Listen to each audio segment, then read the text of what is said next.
Romans chapter 13. Let every soul be subject to the governing authorities, for there is no authority except from God, and the authorities that exist are appointed by God. Therefore, whoever resists the authority resists the ordinance of God, and those who resist will bring judgment on themselves. For rulers are not a terror to good works, but to evil.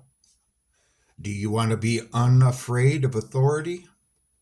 Do what is good, and you will have praise from the same. For he is God's minister to you for good. But if you do evil, be afraid, for he does not bear the sword in vain. For he is God's minister, an avenger to execute wrath on him who practices evil. Therefore you must be subject, not only because of wrath, but also for conscience' sake. For because of this, you also pay taxes, for they are God's ministers, attending continually to this very thing. Render therefore to all their due, taxes to whom taxes are due, custom to whom customs, fear to whom fear, honor to whom honor. Owe no one anything except to love one another, for he who loves one another has fulfilled the law.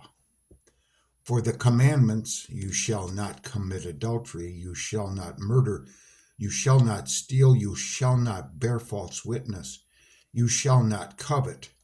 And if there is any other commandment, are all summed up in this saying, namely, you shall love your neighbor as yourself. Love does no harm to a neighbor, therefore love is the fulfillment of the law. And do this, knowing the time, that now it is high time to awake out of sleep, for now our salvation is nearer than when we first believed. The night is far spent, the day is at hand, therefore let us cast off the works of darkness, and let us put on the armor of light. Let us walk properly as in the day, not in revelry or drunkenness, not in lewdness and lust, not in strife and envy, but put on the Lord Jesus Christ and make no provision for the flesh to fulfill its lusts.